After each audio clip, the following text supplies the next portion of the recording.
Most families during World War II didn't fall from enemy fire. They were lost to smaller things, overlooked steps, rushed choices, and survival methods that backfired. They reused unsafe water. They burned through their winter fuel in a single month. They relied on outdated advice and fed their children spoiled flour, rancid fats, or chemically tainted root vegetables. Some sealed their shelters so tight that fresh air couldn't reach them. Others left windows cracked open and woke to frost creeping across their skin. These weren't isolated cases. They were widespread. Because in real collapse, it isn't always the disaster that takes everything. It's the mistake you didn't know you made. One wrong choice with food, one shortcut with heating, one assumption that something should be fine. And suddenly it wasn't. This isn't fiction. It's what went wrong. Over and over. In real homes with real consequences. Subscribe now and learn what they didn't. Because when systems fail, even the smallest mistake can decide everything. Number 1. Burning all fuel too soon. In the first weeks of winter, many families felt confident. Their sheds were stocked. Stacks of wood, coal, or peat bricks sat ready beside stoves. But by mid-January, long before the cold loosened its grip, their fuel was gone. It wasn't carelessness. It was urgency. And that urgency led to one of the most common survival failures of World War II, using all heating fuel too quickly. In blacked-out cities and remote villages alike, the cold was immediate, so people burned aggressively. They lit stoves day and night, trying to recreate the warmth they remembered from pre-war winters. But wartime rules were different. Fuel was rationed sometimes to a half-ton per household per season. Deliveries were delayed, black market wood was expensive, and in many cases, there was simply no resupply at all. So families who burned everything in the first month found themselves in dangerous conditions by February. The most successful households approached heat like food. They rationed it. Instead of warming the entire home, they shut down unused rooms. Instead of keeping fires running, they heated clay pots or bricks during cooking, then used those as passive heat sources overnight. Every ember was extended, every flame made to count. In some homes, a single stove served 3 purposes: boiling food, drying cloth, and warming bricks for nighttime use. The fire was only lit once a day, and families wore layers indoors, not because it was efficient, but because it was the only way to stretch the little heat they had. Poorer families with no coal or only damp firewood turned to insulation. They blocked windows, lined walls with rugs, and slept in groups to preserve body heat. It wasn't ideal, but it prevented the cold from taking over completely. The mistake wasn't starting the fire. It was failing to plan for how long it needed to last. Because winter wasn't a weekend storm. It was 3 to 4 months of relentless cold, and once the last log was gone, there was no easy replacement. Would you know how to stretch your heat for 90 days straight? Number 2. Reusing contaminated water. Water was heavy, hard to carry, harder to store, and when pipes froze, wells dried up, or bombings ruptured city systems, families were forced to find water wherever they could. Drains, rain barrels, buckets set out in snow, even radiators and fire engine tanks. In desperation, some reused what was already used, not knowing it could cause far more harm than good. One of the most common missteps during World War II winters was collecting water that looked clean, but wasn't. Cooling water from machinery, standing puddles in bomb craters, drip runoff from rooftops covered in ash or debris. It wasn't about negligence, it was about urgency. Families needed water for cooking, washing, and sometimes drinking, and when fresh sources ran dry, anything that resembled water became a tempting substitute. But many of these sources were chemically tainted. Oil traces from engines, toxins from broken piping, ash particles soaked into snow, even rain that passed through smoke-filled skies carried unseen risks, and boiling alone didn't always make it safe. While heat can neutralize bacteria, it can't remove chemical contaminants. So families who reused water without proper filtering found themselves struggling with severe discomfort, sickness, or complete dehydration, especially dangerous in freezing conditions when the body is already stressed.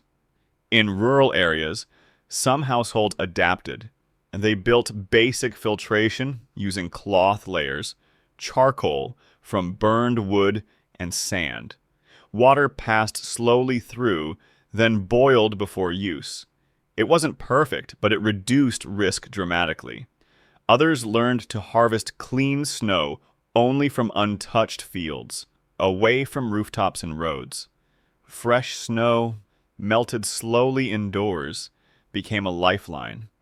And in some towns, community wells were manually repaired using ropes and buckets, bypassing broken pumps and keeping access alive. The real mistake wasn't using alternative water. It was assuming that all water could be treated the same way. Because in winter, when hydration is low and illness spreads faster, even a single contaminated pot could disrupt an entire household's ability to function. The solution wasn't modern purification. It was knowledge of source, method, and what not to trust. Would you know which water to boil and which to leave behind? Number 3, sealing shelters too tight. When the air turned bitter and blackout rules darkened every street, families did what instinct told them to do: block the cold. They stuffed rags into cracks, hung wool blankets over doors, pushed furniture against windows, and in many homes they sealed every last gap, hoping to trap warmth inside. It worked, but only for a while, because in the process of locking out the cold, they also locked out the air. One of the most overlooked mistakes made during World War II winters was oversealing, turning homes into airtight chambers without realizing the cost. Without airflow, oxygen levels dropped slowly. Stoves and candles consumed what little air remained, and people inside began to feel the effects: dizziness, weakness, breathlessness. Not from cold, but from the very insulation they thought would save them. This wasn't speculation. It happened in real homes, especially in small apartments and basement shelters where no windows were opened for days. Families thought they were conserving heat, but they were starving the room of air. In cities like Rotterdam and Warsaw, emergency posters were eventually issued: ventilate once per hour, even in cold, because reports were rising of civilians falling unconscious in fully sealed shelters. The most at risk were those using small stoves or burning candles in tight spaces. Open flames eat oxygen quickly, and without fresh air, their warmth came at a hidden cost. Some families adapted by creating microventilation systems: a small hole near the ceiling, covered in cloth or wax paper, let air pass without allowing drafts. Others opened doors for 5 minutes every few hours, cycling the air while monitoring temperature loss. A few placed small mirrors or coins on tabletops, watching for fog buildup as a signal that air was turning stale. Still, many didn't notice until symptoms appeared. The goal wasn't to freeze. It was to survive both the cold and the lack of breath. Because in a sealed room, the line between warmth and risk is thin, and silence isn't always safe. Would you know when a room has enough air and when it doesn't? Number 4, storing food too close to heat sources. In winter, cold was the enemy, so families did whatever they could to protect their food from freezing solid. But in trying to keep food warm, some placed it too close to fires, stoves, or boilers and ruined it without realizing why. This was one of the most misunderstood mistakes of World War II civilian life: storing food too near a heat source, thinking it would preserve freshness when in fact it did the opposite. Heat accelerates spoilage. It encourages bacteria to multiply faster. And during the war, when refrigeration was gone and pantries were improvised, the margin for error was razor thin. Families tucked jars of preserves beside cook stoves, thinking the gentle warmth would prevent freezing. They placed root vegetables near chimney walls, hoping to soften them for cooking. But the result was often fermentation, soft rot, or burst containers. In some homes, canned meat swelled and leaked. Glass jars cracked from uneven heating. Even bread placed too close to drying ovens became brittle and stale in a matter of hours. This mistake was most common in homes with limited storage, apartments without basements, cellars too cold or flooded. So families tried to warm store food unintentionally, turning small heat into silent damage. The better prepared households had learned to create buffer zones. They built insulated crates lined with straw or ash and stored food inside. Some placed sealed containers in larders near outer walls, cold but not freezing. Others dug pit storage beneath floorboards using Earth's stable temperature as a natural fridge. The key wasn't to protect food from cold, it was to protect it from extremes both freezing and overheating. Even dry goods like flour or grains degraded faster near a stove. Heat drew in moisture. Moisture bred mold. And when rations were limited, the loss of even a single sack was devastating. So the mistake wasn't just physical, it was strategic. Trying to keep food safe by putting it near comfort instead of putting it where temperature stayed stable.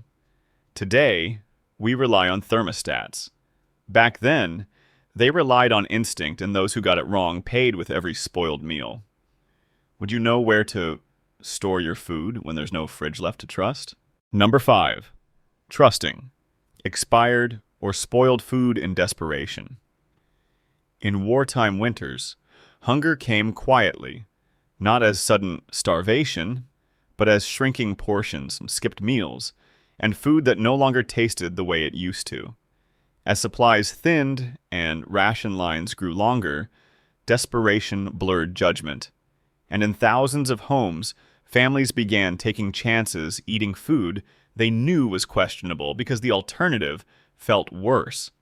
This was one of the most devastating missteps of the Second World War, trusting food that looked off, smelled odd, or was well past its safe window just to silence the ache in the stomach. In blackout cities like London, Paris, and Leningrad, where refrigeration was gone and storage was primitive, food changed fast. Bread molded within days. Tinned meats swelled and rusted. Root vegetables blackened from within, still looking firm on the outside. But hunger is persuasive. When there's no resupply and children are watching, people talk themselves into risks. They scraped mold from jam, assuming the rest was clean. They trimmed discolored edges off cheese, unaware that spores ran deep. And they boiled meat that had already turned, believing heat would make it safe again. But boiling doesn't remove all toxins.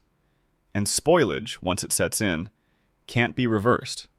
The most vulnerable were often the most eager: young children, elders with weakened digestion, malnourished bodies trying to extract calories from what was no longer food. Some households tried to revive old food by soaking it in vinegar, salt water, or alcohol, hoping to kill what couldn't be seen. Others combined questionable items into stews, masking smells with herbs or onions. It wasn't recklessness. It was survival math, and many paid dearly for miscalculations. Those who lasted through harsh winters without serious illness followed a strict logic. If it looked wrong, it was. If it smelled wrong, it stayed out. If it came from a swollen can, it was buried or burned. Instead of risking everything for one more bite, they stretched what was still safe. Porridges from grains, soups from dried beans and bones, and heavy reliance on naturally preserved goods, fermented, dried, or pickled with care. They respected the line between hunger and harm, and when in doubt, they let it go. Because in wartime winter, the loss of one meal is survivable, but trusting the wrong one isn't. Number 6. Ignoring indoor moisture and hidden mold. In the coldest winters of World War II, most families were focused on the visible threats: snow, wind, ration cuts, frozen pipes. But the real danger often grew in silence on walls, beneath floors, and inside lungs. Moisture crept in quietly, and when ignored, it brought one of the most damaging and misunderstood survival risks: mold. Many wartime homes were partially destroyed, patched with tarps or sealed with blankets. They lacked ventilation, windows stayed shut to preserve warmth, clothing was dried indoors, meals were cooked over open stoves, and basements where most shelters were located were already damp by design. This combination created an ideal environment for mold growth. At first, it appeared as dark spots on the ceiling, then on the backs of wool coats, then on stored food, blankets, and walls behind furniture. But by the time it was visible, its damage had already begun. Mold spores thrive in enclosed, humid spaces, exactly the kind civilians depended on for warmth. And when inhaled repeatedly, they caused long-term breathing problems, skin irritation, and aggravated existing illness, especially among children and elders. During the war, this was rarely acknowledged. Most families had no idea what was causing their fatigue, persistent cough, or headaches. They blamed hunger, cold, stress. Few suspected the very air they were sealing in was working against them. In Lviv, Krakow, and parts of bombed-out London, mold became a hidden hazard in underground shelters. Mattresses grew damp from breath condensation alone, blankets became musty in days, and because there was no airflow, every breath recycled the spores back into the lungs. Those who recognized the pattern learned to rotate bedding frequently, hang cloth in sunlit windows, even for a short hour, place bricks or wooden slats under mattresses to lift them off damp floors. Salt was spread in corners to absorb moisture. Some used charcoal in bowls not to burn but to trap humidity. And whenever possible, a small crack was opened near the roof, allowing vapor to escape slowly without freezing the room. Drying clothes indoors was staggered, never all at once, because 5 wet garments could shift a room's moisture balance in a single hour. The key lesson wasn't just about avoiding visible mold.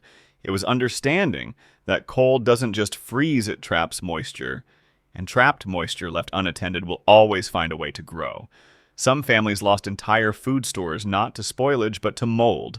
Others were forced to burn blankets they couldn't clean, and those who ignored it found themselves fighting a threat they couldn't see but could feel with every breath. Would your home breathe clean under pressure, or would it turn against you? Number 7. Sleeping in the wrong room of the house during the harsh winters of World War II.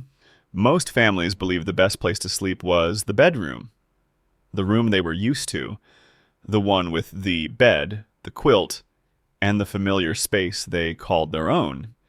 But in collapse, comfort becomes a trap. And in many homes, sleeping in the wrong room was a mistake that silently undermined survival. Traditional bedrooms, especially those on upper floors or near exterior walls, turned into refrigerators. Uninsulated brick or stone pulled in cold from outside. Roofs leaked heat, and large open spaces allowed warmth to vanish before midnight. Wartime winters punished these choices quickly. Families who clung to the idea of normal found themselves waking to frost on the ceiling, ice in their water jugs, and breath so thick it hung like fog. Even thick blankets couldn't hold heat in a room designed for summer. In cities like Dresden and Budapest, where apartments were built tall and narrow, many continued sleeping upstairs, not realizing that heat from cooking fires downstairs never reached them. In bombed-out neighborhoods of Manchester and Rotterdam, partially destroyed homes left bedrooms exposed to drafts, wind, or broken insulation. The better adapted families moved sleep to where the heat was. They chose the smallest rooms, interior closets, kitchens, even under stairwells, anywhere the walls were tight and warmth could be trapped. They hung heavy blankets from the ceiling to make false walls, used coat racks and rugs to create tent-like enclosures.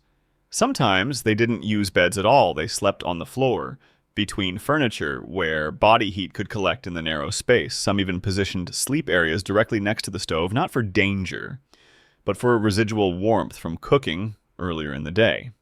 Once the fire burned out, the clay, iron, or brick around it held temperature through the night. This strategy had a name in some regions: heat zoning. You didn't heat the whole house, you heated one room and lived, ate, and slept inside it until winter passed. In a few cases, families alternated rooms every few nights to prevent moisture buildup, mold, or psychological stress from staying in one cramped corner too long. It wasn't about comfort, It was about conservation. The mistake wasn't staying in your bedroom. It was believing that tradition mattered more than temperature. Because warmth isn't tied to walls or habit, it's tied to physics. And physics doesn't forgive routine. Today, we trust heaters to keep every room livable. But back then, they trusted logic and let the cold tell them where not to sleep. Would you know which room to abandon and which one to build around? They didn't have thermostats. They didn't have backup batteries, weather apps, or fuel deliveries on demand. What they had was instinct, and the cost of being wrong was measured in silence. These mistakes weren't dramatic. They were quiet. Storing food in the wrong place, sleeping in the wrong room, blocking the wrong draft. Each one seemed harmless until it wasn't. What failed those families wasn't just the winter. It was misplaced confidence. Too much trust in routines that no longer worked. Too little understanding of how cold really moves. They didn't collapse from lack of strength. They struggled because they didn't know what they were up against. But knowledge was always there. Passed through whispers, corrected through hardship, remembered by those who paid attention, and now it's been buried, forgotten beneath comfort.